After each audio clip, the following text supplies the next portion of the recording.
If there was one physical subject, one material subject that we should focus on, in my opinion, it is very clear that the head of the snake is the financial system.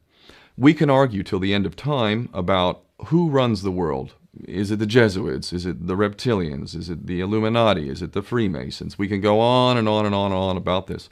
But I don't think it is reasonable to even begin arguing about the mechanism that is used to exert this control. The mechanism is finance. The whole point of finance is to indebt, otherwise to enslave. What is a mortgage?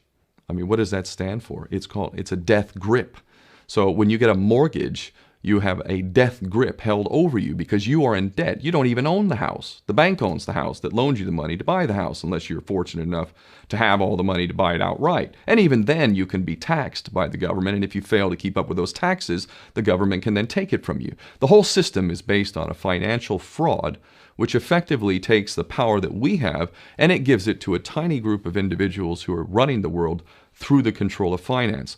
With the infinite supply of money that we have allowed them to take, they have literally an infinite supply of money, and with that money, and from their psychopathic point of view, they have bought everything and everyone who can be bought.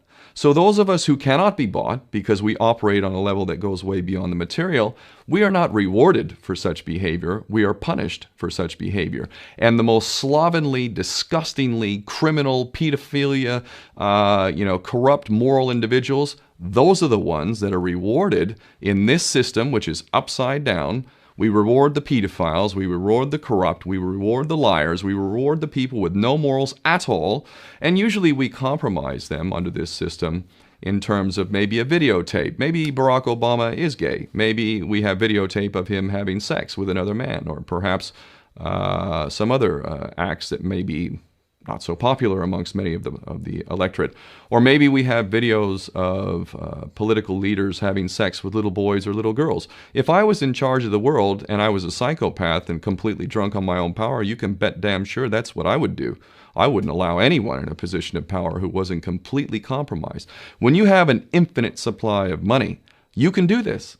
Take that supply of money away, take that power back, put it in the hands of the people, get rid of fractional reserve banking, which is an obscenity in itself.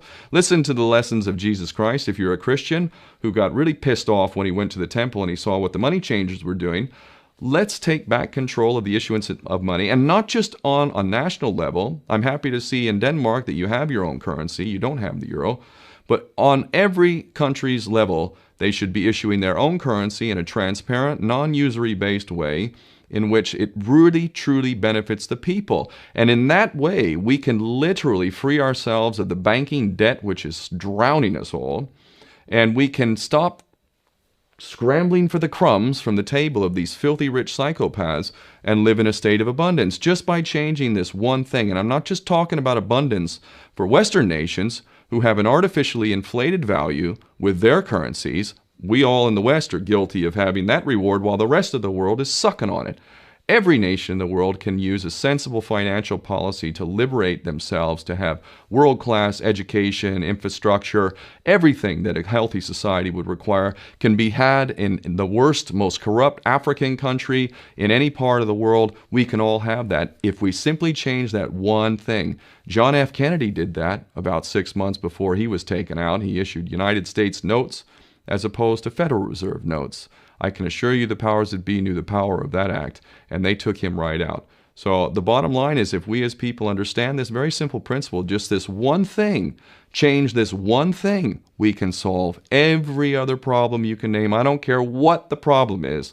I can bring it back to the financial system and an infinite supply of money for a bunch of psychopaths who are running the world, as opposed to an abundant supply of money for all of us. So in that sense, I'm very optimistic.